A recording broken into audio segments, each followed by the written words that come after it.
collectifs ont commencé en Espagne et en Argentine au début des années 2000. C'était un mouvement de la part des associations laïcistes de séparation Église-État. Et le but était de demander une séparation effective et réelle des relations entre l'État et les églises, dans ce cas l'Église catholique.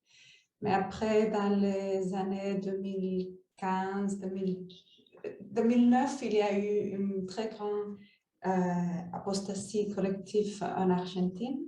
Et après, dans les années 2018, plus ou moins, il y a eu un très grand changement dans ce mouvement qui a été proposé par les mouvements féministes. Alors, les apostasies collectives féministes ont apparu à la fin des années 2010.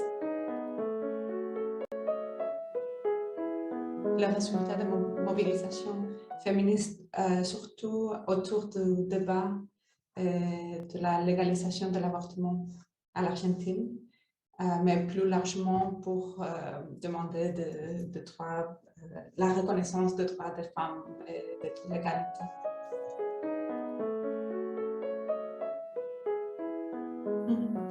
Oui, les dernières apostasies collectives ont pris un caractère féministe, mais pas seulement représenté par des femmes. En fait, c'est féministe, mais aussi il a été soutenu par les mouvements pour la diversité sexuelle.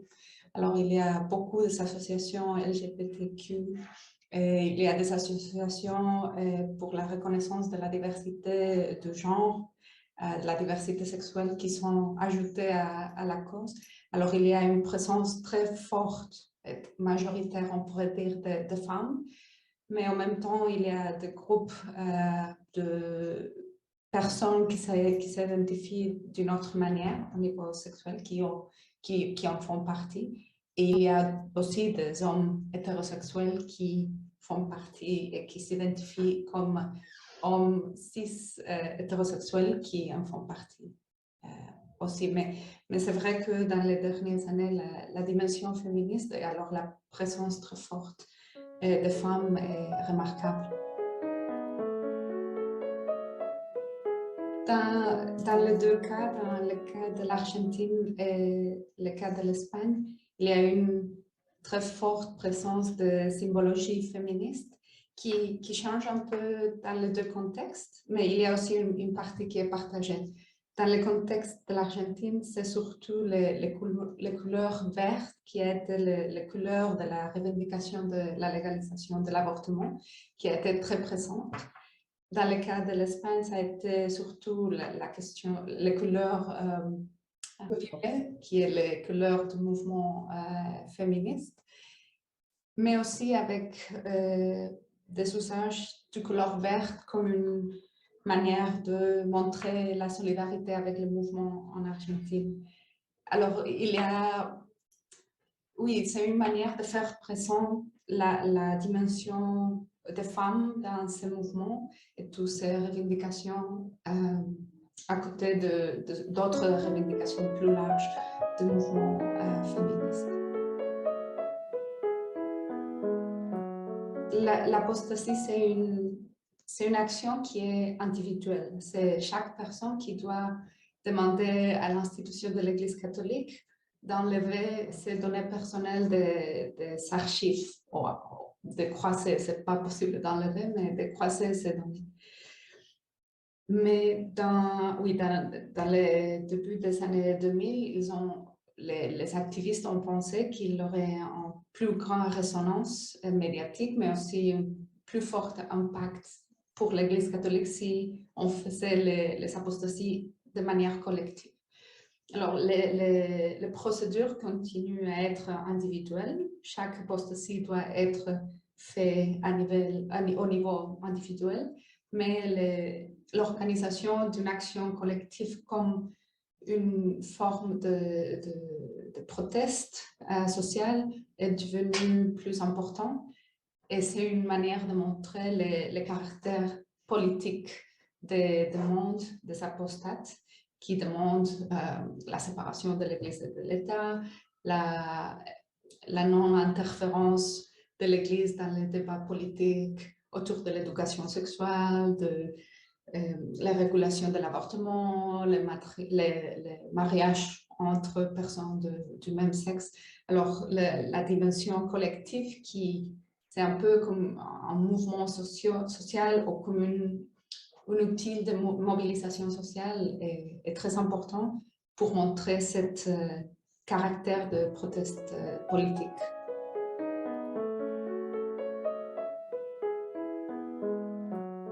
Dans les associations qui font partie des mouvements d'apostasie collective, il y a quelques associations qui sont des associations datées explicitement.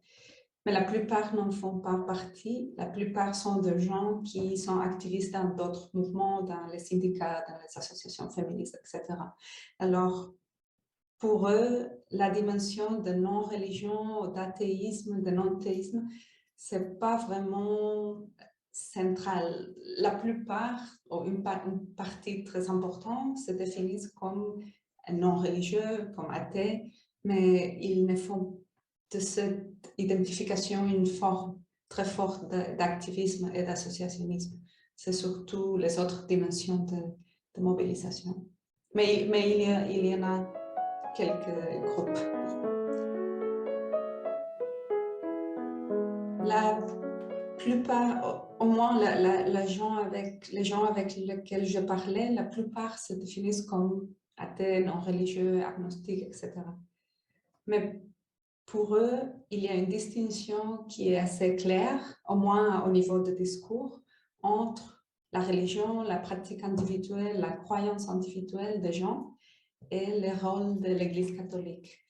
Et pour eux, n'importe si les gens sont croyants, même si pour eux, la plupart des choses qui disent l'Église ne font aucun sens, mais pour eux, ça, c'est pas le problème. Le problème, c'est vraiment le pouvoir de l'Église catholique, et son pouvoir au cours de l'histoire dans les deux pays, mais aussi au moment présent.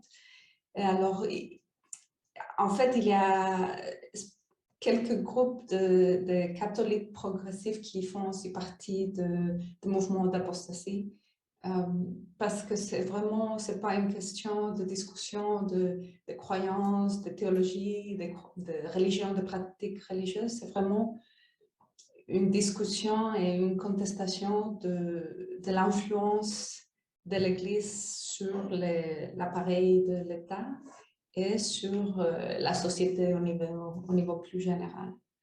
Donc oui, c'est intéressant que cette dimension religieuse et spirituelle ne soit pas si présente.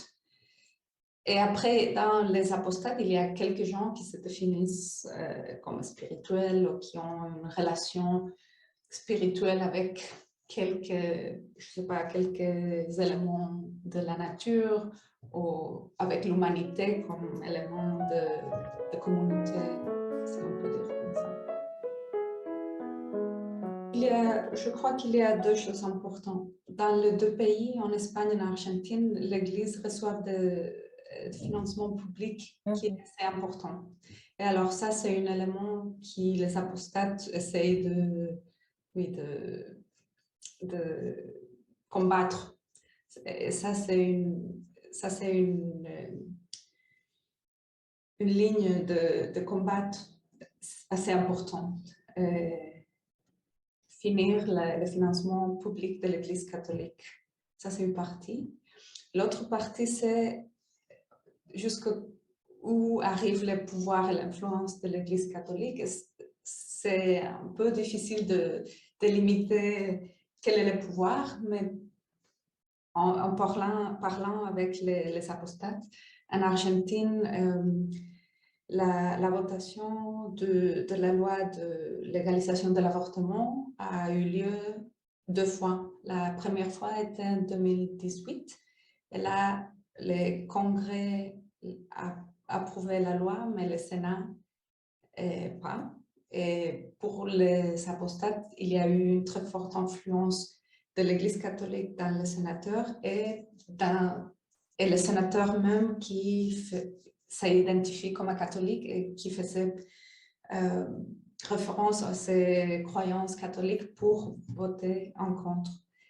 En 2020, la loi a finalement été approuvée, a été passée.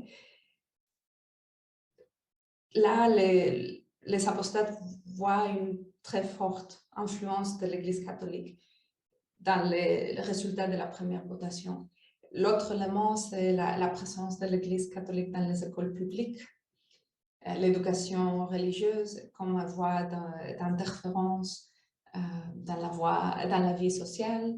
L'autre élément, c'est les manifestations, par exemple, qui ont eu lieu en Espagne contre la loi pour le mariage pour tous. Donc, il y a des moments où cette influence fait plus présente, plus visible. Et après, il y a l'influence qui reste plus invisible, mais qui est un peu constant. Et bien évidemment, pour les apostates, pour construire son histoire d'apostasie, il est aussi important de montrer cette influence comme très forte. Il faut voir dans des domaines spécifiques quelle est en fait l'influence de l'Église, quel est le pouvoir réel. Mais on voit qu'au niveau historique, c'est aussi une réclamation, une contestation de pouvoir de l'Église au niveau historique, sa relation avec le pouvoir militaire dans les deux contextes, etc.